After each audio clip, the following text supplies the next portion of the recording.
Good evening, everyone. I'm John OLoughlin, and welcome to my channel. It's called Macduff Lives. And tonight we are reading a portion of the book Cassidy's Run by David Wise. We are nearing the end of the book. We're in the chapter called The Professor, chapter 16, and we left off at page 146 if you want to read along. And it's a lot of fun to read along if you haven't considered that. Get a copy of Cassidy's Run as we finish the book, or do that with some of the other books that we read here on Macduff Lives.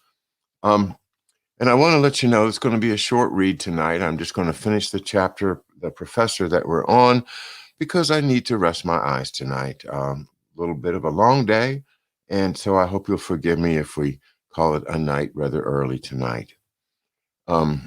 Can't quite see this chat room from where I am. I see Kathy Sue's here, and that's good. And ECAT. Let's see. David Underdown is here, and oh boy, Robert Kovacs.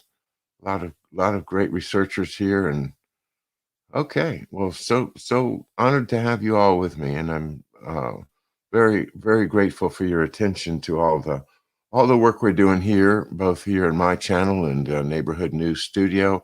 And George Webb, of course, being the core of this group, as far as I'm concerned. A terrific show today, which I was completely wrapped in watching, and really ties stuff together. And every time that we get together with George, we find something new that just really makes an amazing difference in how we see the world. So it's a great privilege and honor to work with all of you, and thanks for being here tonight. I'm just going to finish this one chapter, and then I'm going to take it easy tonight on the old eyeballs. So let's read a little bit more. Now, we were talking about an agent named Parker, a new guy, and he just had been sent to Quantico, Virginia for training. And I can tell you, Quantico features in my childhood. I probably have some photographs, black and white, of me as a kid there when the FBI had an annual picnic, and my dad always took us to that. In fact, in my archives, in my papers, there's an actual note that I had written to my dad in like 1950. Something 6 or 7 or so, when I was maybe 4 or 5 years old. I said, "Thank you for taking us to the FBI picnic." It was a highlight. It happened every summer when we were little kids. And that was at Quantico. And my dad went to annual training at Quantico. They did things like learn how to drive, drive really high speed, and the whole thing of learning how fast you can go around a corner, and even learning how to spin a car around. They had quite some training there at the Quantico Academy. So this is Parker, and then also very resonant for me was in 1967, he was assigned to the Washington Field Office, where he acquired the basics of counterintelligence work and followed Bulgarian spies around the capital. He says the GRU was our main target. We also handled some Polish and East German cases. And well, there you go with the Golanowski and the Skarbek case that involved my dad and him working out of the old post office building only a few years earlier than Parker. Same thing. The squad had great morale. We turned some Soviets. Our job was to identify the ones which were intelligence officers. Well, Parker's goal now is to close this case, the case involving Joe Cassidy and the official Russian agents and what they call the illegals that have been the subjects of this particular investigation. Okay, the FBI had sent Mark Kirkland to the Minneapolis division in June 1973. He was 28. It was there that he began flying with Tren Bashford on aerial surveillances. Kirkland and his wife, Julie, moved into their farmhouse in Minnetonka and started a family. Their first son, Kenneth, was born in 1974, and a second son, Christopher, was born in 1976, the same year that Mark was handed his first big case, the Palmetto File. From an early age, Kirkland's ambition was to be an FBI agent. He was born into a Mormon family on August 8, 1944, and grew up in Centerville, Utah, north of Salt Lake City.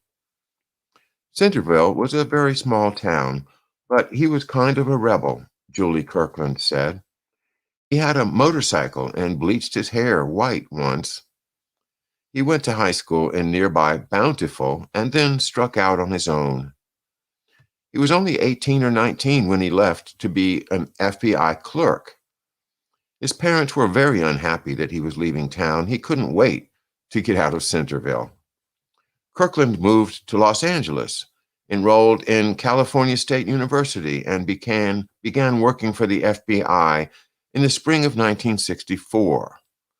He was tall, dark-haired, handsome, and single. 2 years later, he married a young woman who also worked as a clerk in the bureau. They had a daughter, Kristen. Kirkland and his best friend at the FBI, Ron Williams, had both joined the Army Reserve, and they each did a 3-year hitch in Germany, where Mark worked in intelligence. Kirkland returned to the States and to the FBI in the summer of 1969. Soon afterward, his youthful marriage ended in divorce. A year later, Julia Searle, who had grown up in Venice, California, graduated from high school there and landed a clerical job at the FBI in Los Angeles while attending college at night. She was 18, with dancing eyes, a pug nose, and long brown hair. Kirkland was 8 years her senior. He worked the night shift on a different floor, but they met early in 1971 and began dating. Mark and his friends called her Julie. That same year, Kirkland graduated from Cal State, and the following January, he and Julie were wed at the Mormon Temple in Los Angeles. 3 months later, at age 27, he was appointed a special agent of the FBI. Julie Kirkland's parents were both teachers. Her father had a doctorate from UCLA and taught theology at Santa Monica City College. Her mother gave private lessons in piano and music theory.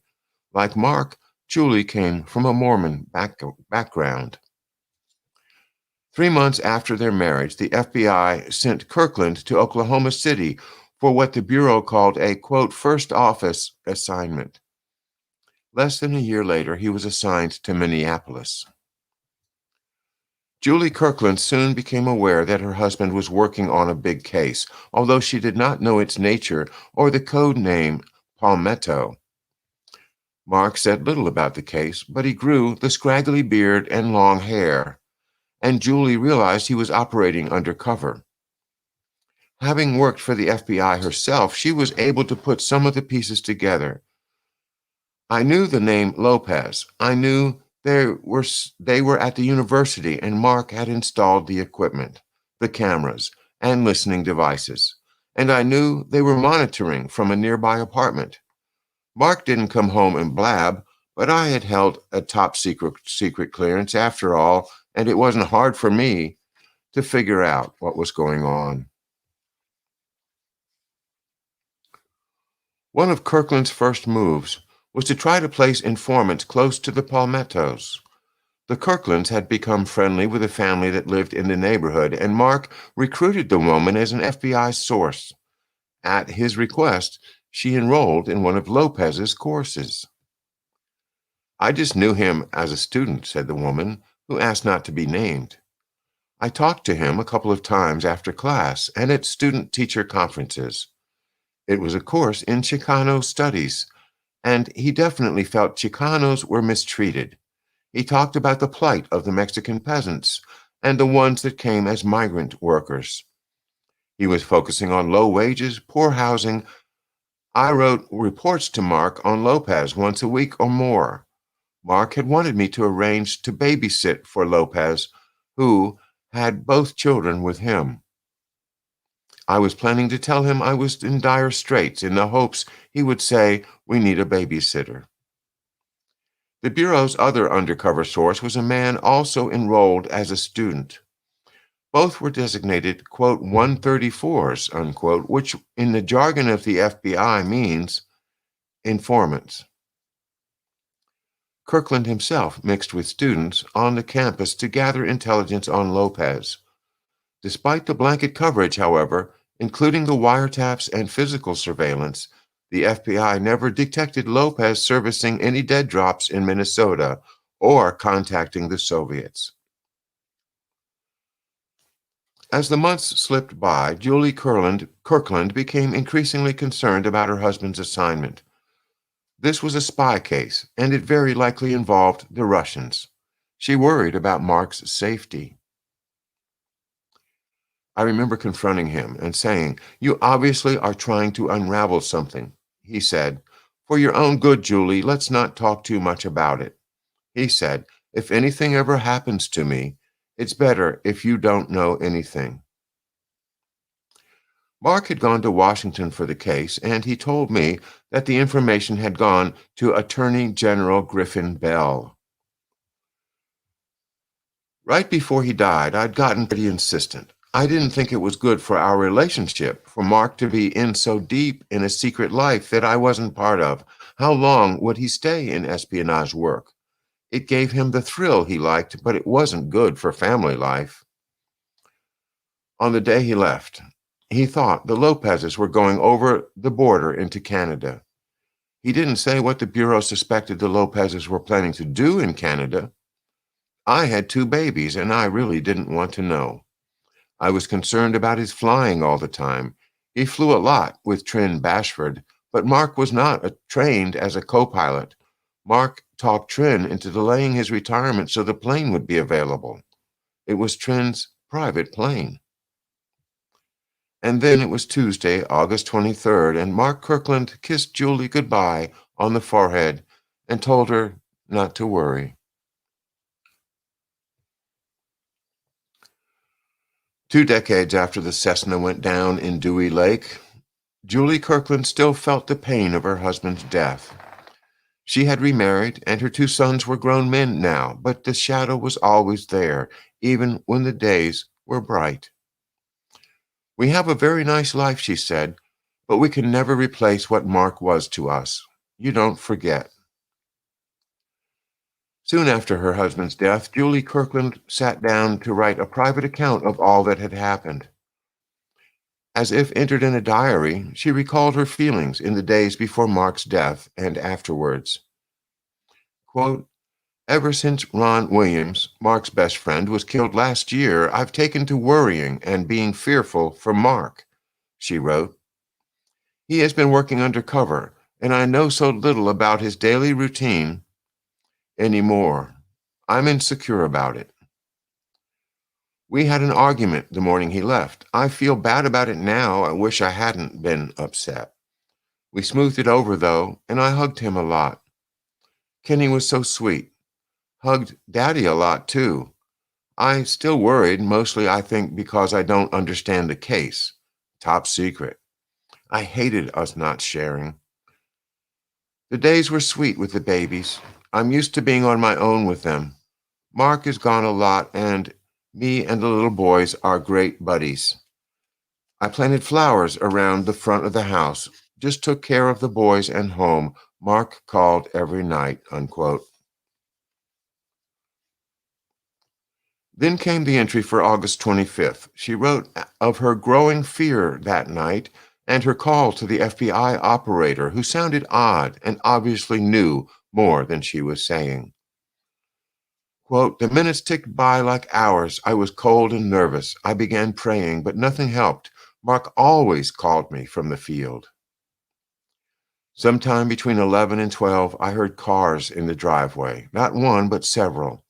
I was panicky. My heart sank. I pleaded with God to stop this from happening, to please, please not take my husband from me. but I knew it was happening. Then came the knock on the door that at first she could not bring herself to answer. She sat on the top of the stairs, knowing what it was, and finally forced herself to go down and answer the door.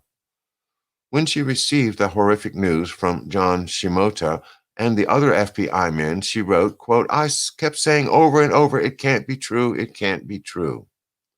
What about our boys? Won't they ever know their father?" I was shaking all over, very cold still. My teeth chattered. Then John said, Trin was gone too. The next few days were a blur. Her father, neighbors, people came from church to comfort her. A close friend, Barbara Olson, took care of the boys. She slept little. Alone at the funeral home by Mark's coffin, she looked at her husband for the last time. By the side of his casket, I promised him I would raise good men he would be proud of, and I will. Then she kissed him goodbye. The next day, she took Mark Kirkland home to Utah. At the graveside, quote, "I thought Mark would have loved this day. It was a breathtaking day. Blue skies, wispy clouds, pleasant temperatures, breezy."